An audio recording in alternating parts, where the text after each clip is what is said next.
आजको क्लासमा हामी सिक्छौं addition, subtraction, multiplication, division, average निकाल्न, म्याक्स फंक्सन निकाल्न, मेन फंक्सन निकाल्न र काउन्ट गर्न। अब हामीले फर्स्टमा संख्यालाई जोड्नु पर्यो। जस्तै 25 छ, यसमा यहाँ 125 छ। अब यसलाई एउटा सरल तरिका छ जोड्ने तरिका। जस्तै यो दुईटालाई सिलेक्ट गर्नुस् फर्स्टमा, त्यसपछि तपाई जानुस् होम ट्याबको एडिटिङ ब्लकमा। यहाँ तपाईले यहाँ देख्नुहुन्छ अटो सम भन्ने अप्सन छ। अटो समलाई क्लिक गरिदिनुस्। एकदम इजी वे, यसले तुरुन्तै जोडिहाल्छ। यो त भयो निकै सजिलो तरिका। त्यसपछि अर्को तरिका छ, तपाईले जुन जोडेको कुराहरू यसको तल नै आउनुपर्छ भन्ने छैन। यो हाम्रो सिटको कहीँ पनि आउन सक्छ, कहीँ पनि ल्याउन सकिन्छ। जस्तै अब हामीले यहाँ गर्नु पर्यो भने यसमा हामीले एडिसन गर्दा, जोड्दा सबैभन्दा पहिला इक्वल टु राख्नुपर्छ। त्यसपछि SUM सम गरौँ, इक्वल टु SUM सम, अनि त्यसपछि तपाईले ब्र्याकेट सुरु गर्नुस्, ब्र्याकेट, अनि त्यसपछि तपाईले यसलाई दुईटालाई सिलेक्ट गर्नुस्, सिलेक्ट, ब्र्याकेट बन्द, एन्टर गर्नुस्। 150 नै आयो। तपाईको मैले अघि पहिला पनि भनेको थिएँ, जस्तै हामी यहाँ क्लिक गर्छौं, हाम्रो फर्मुला के थियो, यहाँ फर्मुला देखिहाल्छ। अब हामीले यसमा त्यही फर्मुला प्रयोग गरेका हौं, इक्वल टु सम, ब्र्याकेट सुरु, अनि यो दुईटालाई सिलेक्ट गरिदियौ, अनि ब्र्याकेट क्लोज गरिदियौ। अनि त्यसपछि अर्को एउटा तरिका छ, इक्वल टु राखौं, त्यसपछि गएर एउटा क्लिक गर्नुस् यसलाई, त्यसपछि गएर प्लस गर्नुस्, त्यसपछि अर्को क्लिक गर्नुस्, यो पनि फर्मुला, एन्टर गर्नुस्। अनि सबै ठाउँमा तीनवटै तरिकाले हामी एड गर्न सक्यौं। हामीले यो फर्मुला एड गर्नुको ठुलो महत्त्व छ यहाँ। जब हामी फर्मुला प्रयोग गरेर एड गर्छौं, फर्मुला प्रयोग नगरी पनि एड गर्न सक्छौं। जस्तै यसमा अब फर्मुला प्रयोग नगरी गरौँ, यसमा के गरौँ भने इक्वल टु राखौँ, त्यसपछि 25 राखौँ, 25 प्लस 125, 125, एन्टर गरिदियौ, 150 हो। यो जुनसुकै तरिकाले एड गरे पनि कुरा त एउटै हो, आन्सर एउटै निक्लिन्छ। तर एउटा महत्त्वपूर्ण कुरा के छ भने तपाई जस्तै अब हामी यसमा भ्यालु चेन्ज गर्दियौ, 25 को ठाउँमा 50 गर्दियौ र एन्टर गर्दियौ। तपाईको सबै ठाउँमा 175 भयो, तर यो ठाउँमा 150 मात्रै भयो। फर्मुला प्रयोग गर्नुको मुख्य पोजिटिभ कुरा यही नै हो। जस्तै फर्मुला प्रयोग गर्यौं भने हाम्रो भ्यालु पनि चेन्ज भइहाल्छ। जस्तै भ्यालु चेन्ज गरेपछि यसको रिजल्ट पनि चेन्ज भइहाल्छ। हामी भ्यालु चेन्ज गर्दियौं, यसको रिजल्ट पनि चेन्ज पाइहाल्यौं। तर संख्यालाई नै, त्यही संख्यालाई एड गर्दियौं भने त्यसको रिजल्ट चाहिँ आएन। भ्यालु चेन्ज गर्ने बित्तिकै यसको रिजल्ट पनि चेन्ज भएन। त्यो हुँदा हामी फर्मुला प्रयोग गर्दा को सबभन्दा एउटा राम्रो पक्ष भनेको त्यही नै हो। अनि त्यस्तै गरेर अब हाम्रो सब्ट्र्याक्सनमा जाउँ। सब्ट्र्याक्सनमा पनि त्यही नै हो तरिका। फर्स्टमा इक्वल टु गरौँ, त्यसपछि यसमा क्लिक गरिदिनुस्, त्यसपछि माइनस गरौँ, त्यसपछि यो गरौँ, एन्टर, यसको रिजल्ट पनि आयो। अब यहाँ पनि हामी भ्यालु चेन्ज गरिदियौँ भने, अब 75 गरिदियौँ भने तुरुन्त यसको चेन्ज भइहाल्छ सब्ट्र्याक्सनमा। मल्टिप्लिकेसनमा पनि त्यही गरौँ। जस्तै इज इक्वल टु राख्नु नै पर्ने हुन्छ फर्स्टमा, त्यसपछि यो सिलेक्सन गर्नुस्, त्यसपछि एस्ट्रिक क्लिक गरौँ, त्यसपछि सिलेक्ट गर्नुस्, एन्टर गर्नुस्। त्यसपछि डिभिजनमा जाउँ। डिभिजनमा पनि इज इक्वल टु फर्स्टलाई सिलेक्ट गरिदिनुस्, त्यसपछि डिभाइड गरिदिनुस्, सेकेन्डलाई क्लिक गरिदिनुहोस्। ओके 25।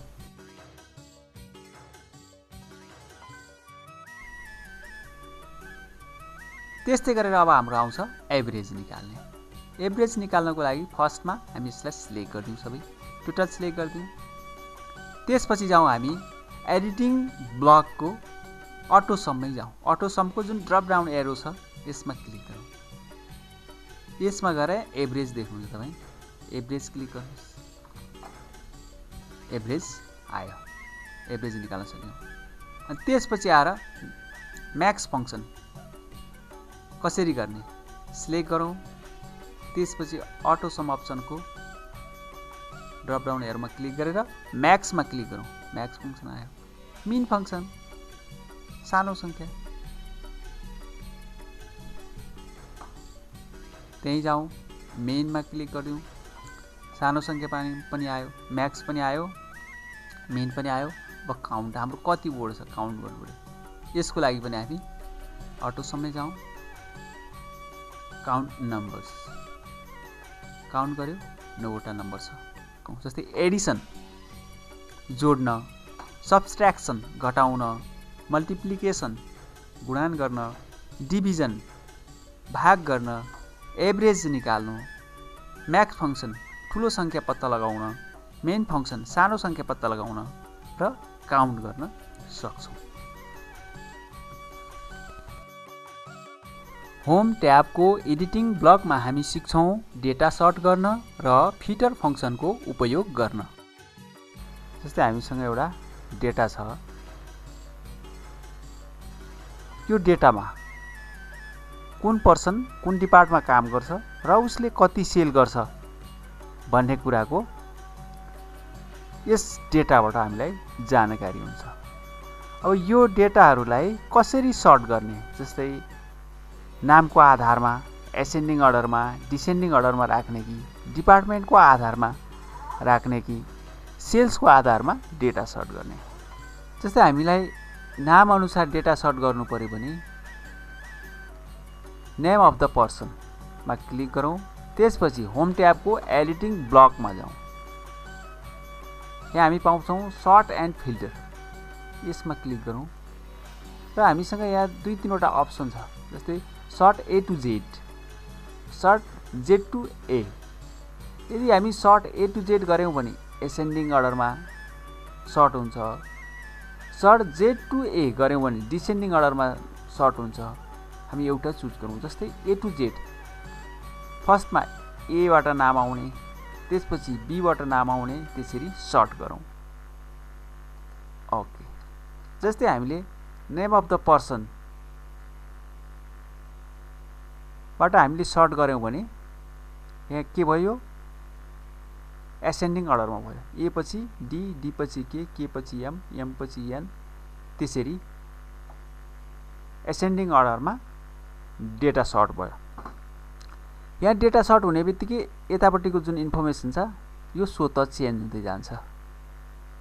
जस्तै यहाँ नामहरू तलमाथि पर्ने बित्तिकै यताको डेटा पनि स्वतः तलमाथि पर्न जान्छ। त्यस्तै अनुसार अब हामी यहाँ डिसेन्डिङ अर्डर गऱ्यौँ भने फेरि डिसेन्डिङ अर्डरमा हुन्छ। फर्स्टमा तुलसी आयो। त्यही अनुसार डिपार्टमेन्ट अनुसार हामी सर्ट गऱ्यौँ भने पनि त्यही नै हो। हामी जस्तै एसेन्डिङ अर्डरमै गरौँ। डिपार्टमेन्ट, कम्प्युटर आयो, लाइभ स्टक आयो, प्लास्टिक आयो। अब यसलाई डिसेन्डिङमा पनि गर्न सक्छौँ। Plastic, live stock, computer. त्यस्तै गरेर हामीले सेल्सको आधारमा पनि हामी सर्ट गर्न सक्छौँ। जस्तै सेल्सको आधारमा सर्ट गऱ्यौँ भने एसेन्डिङ अर्डर गरौँ, सानोबाट धेरै हुँदै जान्छ। हामी यहाँ सर्ट गरौँ। जस्तै सबैभन्दा कम सेल 1500, त्यसपछि 1800 बढी, 2000 अझै माथि, 2100 अझै माथि। यो एसेन्डिङ अर्डरमा बढ्दै गयो। जस्तो हामी सेल्सको आधारमा सर्ट गर्दाखेरिमा हामी पहिला यताको जुन इन्फर्मेसन थियो त्यो सबै चेन्ज भयो। जस्तै यसलाई हामी डिसेन्डिङ अर्डरमा गरिदिउँ। सबैभन्दा धेरै सेल अगाडि आउँछ, त्यसपछि घट्दै जान्छ। यसको आधारमा यतापट्टिको डेटाहरू सबै चेन्ज भयो। कम्प्युटर डिपार्टमेन्टको 4000 सेल गर्ने कौशल थियो।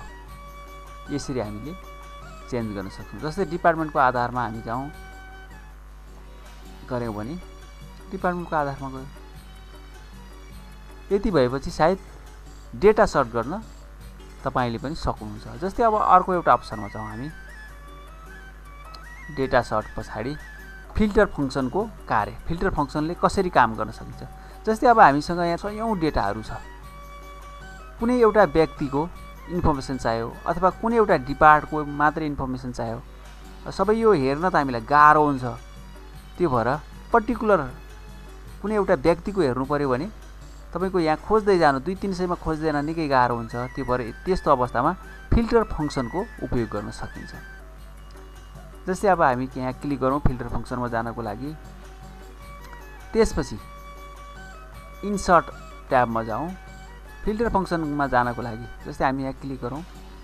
फेरि हामी होम ट्याबकै एडिटिङ ब्लकको सर्ट एन्ड फिल्टर अप्सनमा जाउँ। क्लिक गरौँ। यहाँ के छ? फिल्टर छ। यसलाई अन गर्दिउँ। अन गर्ने बित्तिकै नेम अफ द डिपार्टमेन्टमा पनि ड्रप डाउन एरो, डिपार्टमेन्टमा पनि ड्रप डाउन एरो, सेल्समा पनि ड्रप डाउन एरो आयो। नेम अफ द पर्सनमा पनि ड्रप डाउन एरो, डिपार्टमेन्टमा पनि ड्रप डाउन एरो, सेल्समा पनि ड्रप डाउन एरो आयो। जस्तै हामीले कसैको एउटा व्यक्तिको पुरै इन्फर्मेसन चाहियो।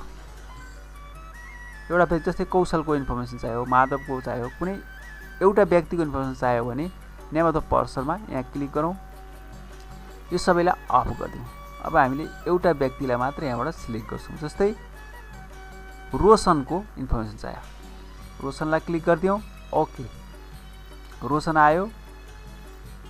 लाइभ स्टक डिपार्टमेन्टको रहेछ। उसले सेल 15,000 15,000 सेल गर्यो। Roshan department live stock 15,000 sales. हामीले एउटा व्यक्तिको इन्फर्मेसन हेर्न सजिलो भयो। त्यस्तै गरेर यसलाई अब अन गरिदिउँ। ओके। जस्तै कम्प्युटर डिपार्टमा कौशल छ, माधव छ, कृष्ण छ, ऋषि छ। अनि यिनीहरूको सेल, कौशलको सेल 40,000, माधवको 25,000, कृष्णको 21,000, ऋषिको 20,000 मात्रै। यसरी हामी इन्फर्मेसन हेर्न सक्छौँ। त्यस्तै गरेर अब यसलाई पनि अल गरिदिउँ। ओके। त्यसपछि हामी जाउँ सेल्स अनुसार हेर्नु पर्यो। अब यसलाई अफ गरिदिउँ। सबैभन्दा धेरै कसले सेल गरेको छ हेर्नु पर्यो। अब सबैभन्दा धेरै सेल्स गर्नेको हेर्नु पर्यो भने सबैभन्दा धेरै कति छ? 40,000 छ। 40,000 मा क्लिक गरौँ। ओके। 40,000 सेल्स गर्ने कौशल थियो, डिपार्टमेन्ट कम्प्युटर थियो। जस्तै हामीलाई यो चाहिएन भने फेरि जाउँ सर्ट एन्ड फिल्टरमा जाउँ। त्यसपछि गएर यसलाई अफ गरिदिउँ। फिल्टर फङ्सनलाई अफ गरिदिउँ। त्यसलाई अफ गरिदिएपछि तपाईको यहाँको फिल्टर अप्सन आयो। अब हामी यो सबै डेटाहरू हेर्न सक्छौँ। अब हामी जानेछौँ इन्सर्ट ट्याबको टेबल ब्लक अन्तर्गत पिभट टेबलको कामको बारेमा हामी सिक्नेछौँ। जस्तै इन्सर्टमा जाउँ, टेबल ब्लकमा जाउँ। त्यसपछि हामीसँग छ एउटा पिभट टेबल। यहाँ देख्नुहुन्छ insert tables block pivot table. यसमा क्लिक गरौँ। यसमा क्लिक गर्ने बित्तिकै दुईवटा अप्सन छ यसमा, पिभट टेबल, पिभट चार्ट। हामी पिभट टेबलमा जाउँ, क्लिक गरौँ। अब यो सानो विन्डो आउँछ। यस बक्समा यहाँ अप्सनहरू छ। जस्तै new worksheet, existing worksheet. New worksheet भन्यो भने हाम्रो वर्कसिट अर्को नयाँ वर्कसिट भयो। एक्जिस्टिङ वर्कसिट भन्यो भने जुन हामी काम गरिरहेका छौँ त्यही वर्कसिट हुन्छ। जस्तै अब हामीले एउटा न्यू वर्कसिटमा पिभट टेबल चाहियो हामीलाई। ओके गरिदिउँ। ओके। अब यहाँ न्यू वर्कसिटमा पिभट टेबल आयो हाम्रो। जस्तै अब यहाँ पिभट टेबलको यसमा हेर्नुहोस्, sales, department, name of the person, हाम्रो 3टा क्याटेगोरी थियो। जस्तै name of the person, department, sales. अब हामीलाई सेल्स चाहियो कि डिपार्टमेन्ट चाहियो कि नेम अफ द पर्सन चाहियो कि सबै कुरा चाहियो। जस्तै अब अहिले हामीले हेरौँ सेल्स मात्रै हेरौँ, टोटल सेल्स 3,13,000 थियो। अब डिपार्टमेन्ट हेरौँ, डिपार्टमेन्ट वाइज हेरौँ। जस्तै हामीहरूको डिपार्टमेन्ट कति थियो, computer depart, livestock, plastic, 3वटा मात्र डिपार्टमेन्ट थियो। 3वटा डिपार्टमेन्टमा टोटल सेल्स भनेको 3,13,000 सेल्स भयो। अब हामीलाई हेर्न मन लाग्यो नेम अफ द पर्सन पनि हेरौँ, पर्सन पनि हेर्न सक्छौँ यहाँबाट। जस्तै कम्प्युटर डिपार्टमा कौशल 40,000 को सेल गर्यो उसले, कृष्णले 21,000 को सेल गर्यो, माधवले 25,000 को सेल गर्यो, ऋषिले 20,000 को सेल गर्यो। त्यस्तै लाइभ स्टकमा निता 26,000, राजेन्द्र 18,000, रोशन 15,000, तुलसी 28,000। प्लास्टिकको टोटल सेल्स कति भयो, 1,20,000। त्यस्तै गरेर लाइभ स्टकको सेल्स कति भयो, 1,20,000। त्यस्तै गरेर प्लास्टिकमा जाउँ, अनिश 22,000, देवेन्द्र 31,000, केशव 30,000, टीका 37,000। ग्रान्ड टोटल 3,13,000 सेल्स भएको थियो। यसरी हामी हेर्न सक्छौँ। जस्तै सिंगल कुनै एउटा डिपार्टको पनि हेर्न सक्छौँ, अथवा कुनै व्यक्तिको पनि हेर्न सक्छौँ, अथवा सबैको पनि हेर्न सक्छौँ। टोटल सेल्स कति भयो, कुन व्यक्तिले कति गर्यो र कुन डिपार्टको सेल्स कति भयो, यसरी हामी हेर्न पनि सक्छौँ।